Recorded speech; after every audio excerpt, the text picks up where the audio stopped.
no-till? Are you till? Are you trying to get the seed beds to a no-till status, or what are your thoughts on that? I mean, the more that I'm learning about, sustainability, about, what's best for the nutrition of the plant, that kind of stuff. Every time we till, when we do intensive tillage, let's put it that way, like we really try to make the field look as smooth and slick as possible. I don't know if I'm doing some research now through soil sampling to see if I'm doing too much tillage. Yeah. So, how do you determine if you're doing too much tillage? Kind of just looking at reviewing different forms of biology in the soil to see if I see numbers go down, then I think I'm doing too much. I have to make sure that I build that biology up, and to a healthy level. But it's all a big test for me. I'm still learning a lot of this. I mean, all of this is new to me that I'm learning. So, excuse me 1 second. Hey, man. What name? We're making it. Peter and I are on the way to Van Lewis right now. Okay, we good. Down here on the well stairs, the other end back 486, don't get all of it wet. They ain't no need breaking about where it irrigates that, right? That's right. Yeah, just break to where it irrigates. That's it. And and just make sure we streak it to make sure we don't do anything extra there too. Yeah. Because Ty's gonna streak. I mean, Ty's gonna gas everything we streak. That's right. So just leave the mustard and all fine. Don't break it under. Yeah. We'll do that. Okay. All right, we're on our way. We're on our way over there right now. Okay. That'll work. Okay. See you in a minute. Okay. Then. All right. Bye. Are we going to the seed bed that I typically go to? No, we're going to another. We moved them this year. Huh. We'll go to the Van Lewis field. Is this the one up to there? Was one up to the right? Did you? Yeah, we've done that, but we didn't do that this year. So why do you swap the seed beds? Why do you swap the seed beds? I think usually, I've been told you want to rotate so that you can kind of help suppress and keep disease down. Yeah. Again, it's all about balance in the soil. Yeah. And, in the past, I don't have any data of where I even started, where the soil started at, say, 30 years ago. Yeah. When M&T Farms, who was the farm that farmed everything before Megan and I took over the farming part of it, back then they didn't have that kind of data available to them. With technology and everything that's changed, I'm able and privy to kind of start collecting, but I got to start somewhere. So everything now is kind of any information I get is just my starting point. And so as I try to do different growing practices, changes in growing practices and techniques, I can start to evaluate to see is it helping the soil, and then in essence, is it helping the quality of the crop? Because at the end of the day, from the business standpoint, I've got to make sure that the quality of the crop and the crop monetarily, it works. How many seed bed locations do you typically have per season? We've had it up to 2, but now, I mean, it's just so, with the higher cost of everything and transportation and driving back and forth, it's so tough to have 2 different locations, 2 or 3 different locations. So just to justify the cost of it? Yeah, it's just tough, and so we. Do you own the land or you lease the land? It depends. We some land is leased through family, through friends, through folks that just have a love for farming, and that's kind of their way to contribute to it, to keep us sustainable, keep our area flourishing, I guess you could say.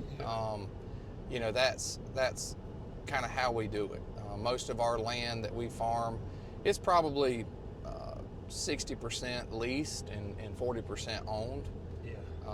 Again, a lot of that stuff with the cost of land going up, the value of the land going up, the inputs going up, it's been harder for us to, I guess you could say, purchase more and more land to farm on ourselves. So we're having to depend on good relationships with our neighbors and with other fellow farmers too, to be able to share land, you know, in certain years, so that we can kind of keep that rotation going. Yeah.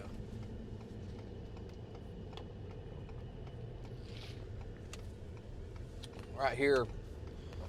So explain where we're going. So we're going to this spot, and just I'm trying to think from someone who's never learned anything about Vidalias. So we typically plant in a seed bed, and then we do a transplant around roughly November. So That's correct. This is where we're going right now, is the initial seed bed location? That's correct, yep. You are literally seeing step one of the process for growing onions for the 2023-2024 season. And would you call it prepping the soil? Yes. Or, is that what you're calling it? So what we're going to be doing, we are taking the soil and we're turning it over, basically. Yeah. We call it breaking the land. Other areas may call it something different, you know, but in essence, we're basically starting over. So we're taking nutrients from the bottom that have pretty much probably infiltrated into the soil some. We're turning them back up to be available on the top. Oh, look at that. Okay. And then it helps kind of lower the seed bank or for weeds, the pressure from the weeds for the temporary season. So what we'll do is the field that we're going to go to, our seed plants will be there for about 60 days once we plant them. So we will, after 60 days, we'll transplant them into the bigger, larger fields. But this is a fun process because it's fast and it's pretty. You know, anytime you can grow some really good seed beds, it's from my standpoint, it's very relaxing to drive by in the mornings and see a pretty green carpet of onion plants. Really is what it looks like. As we go through this,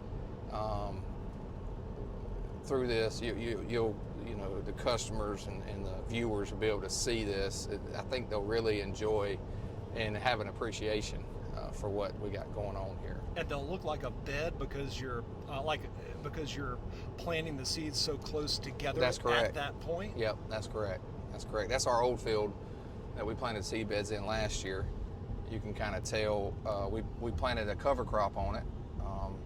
That's one of my big things now is cover crops. Trying to again feed that biology year round.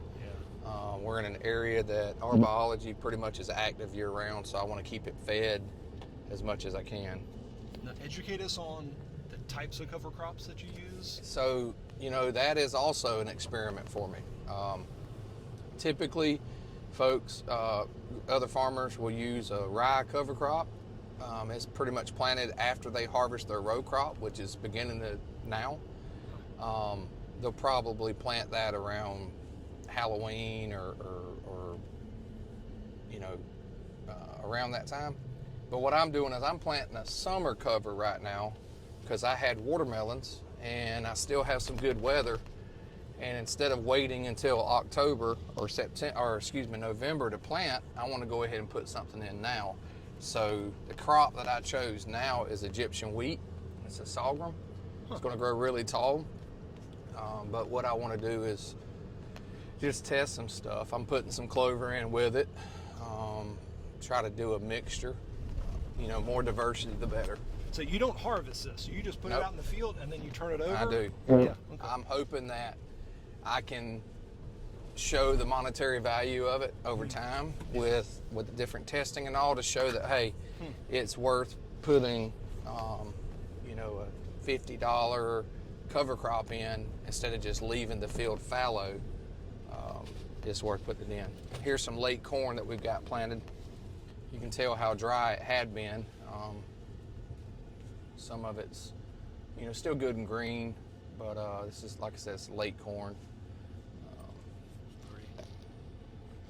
Right here,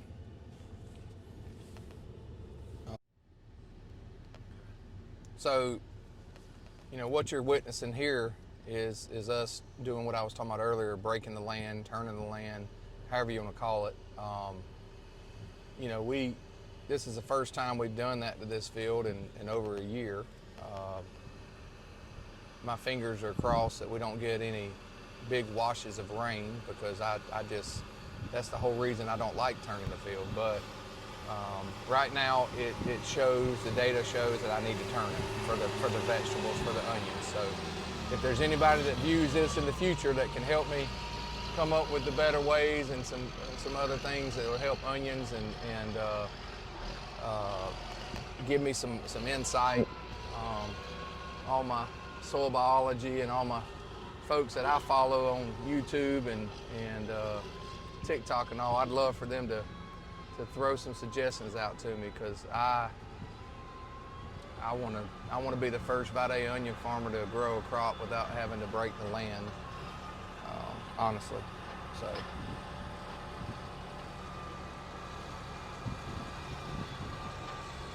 So if you didn't break the land, how would you plant the seeds? Is direct injection down into the, how would that work? Yeah, so with our soil compaction, right now one of my challenges with that is soil compaction. So we have compacted soils, so I've got to have the land breathing. Is one of my major challenges and things I have to keep in mind. And so that's one of the things we're doing here, is we're introducing air into the soil. But I've got some different ideas. I've thought about maybe doing a cover crop and then directly seeding into the cover crop. I thought about just subsoiling and kind of doing like a strip till method. Again, it's with the cost of everything like it is now, it's just, when I do my little tests, and sometimes I'm bad about doing big tests instead of little tests.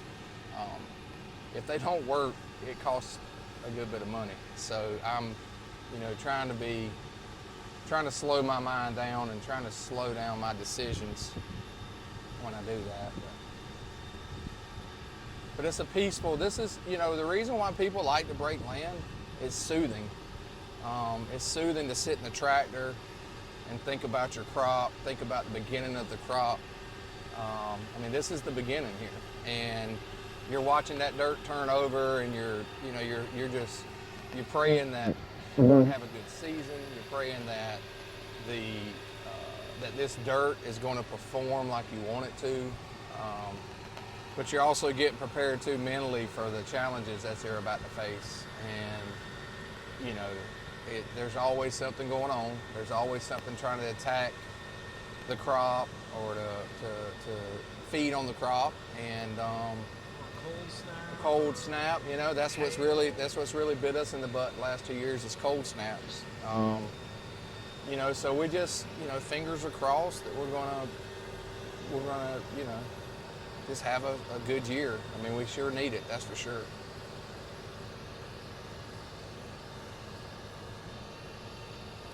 If you ever want to put a kid to take a nap, put them in a tractor with you, with that humming noise of that motor on the inside of that cab and that air conditioner on you, they're out 5 minutes tops.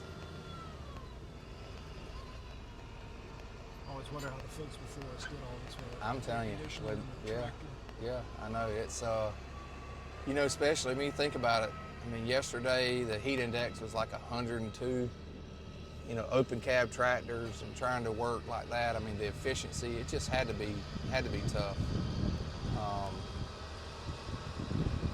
It's always good to listen to the stories from the older generation and about their challenges and what they faced. And sometimes when we think we had it bad, we didn't know what bad was.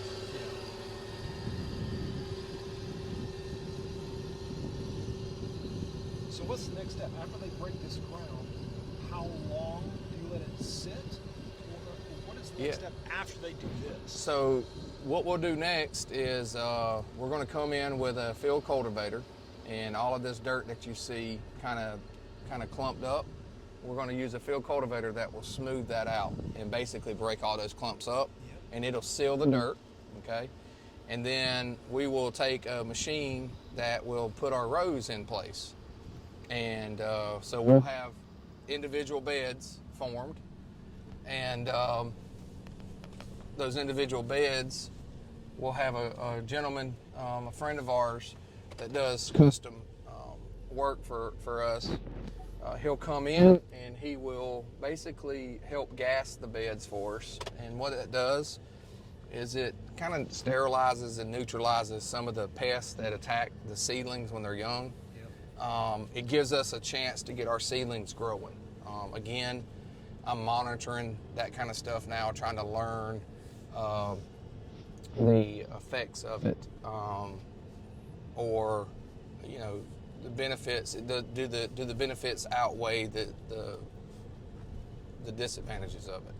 And but that's the way we've always done it. That's what we show. That's what we see the highest success rates with. So right now, that's monetarily, that's what I have to do.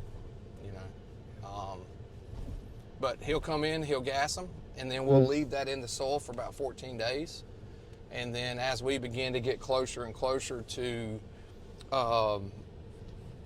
planting, then we'll aerate the soil again, let it air out, and plant our seed beds. Is aerate similar to what we're doing here? Yeah. Okay. Mm-hmm. Yeah. It won't be. It'll be a different implement. Basically, all we're doing then is just slitting the soil open just to let it breathe some more. Okay. Yeah, I mean, our soil. What I'm learning, soil is just like us. I mean, it's got to breathe. Yeah. And a compacted soil is kind of like me. As I put on more weight, I get to where I can't breathe as good. So I'm trying to just figure out what ways are the most efficient ways for me to aerate and make my soil healthy. I do like the color of the soil that I'm seeing now. I mean, I can tell that I see a darker tint to the soil, which is a good thing. That means I'm getting carbon into it. Maybe feeding the biology. I just pulled some soil samples and some tests. I'm going to pull some newer tests probably today, have them sent off, and kind of evaluate the life of what's going on in the soil too. So you send that to UGA? Where do you send that? There's some other labs that I send it to, some labs out west that have this newer testing capabilities. So it looks like Jeff is, so that's the father-son there. The dad's teaching the son what to do. He also teaches me what to do. Yeah, we'll take you back there. You probably need to hop on the other side though. No, get on the other side.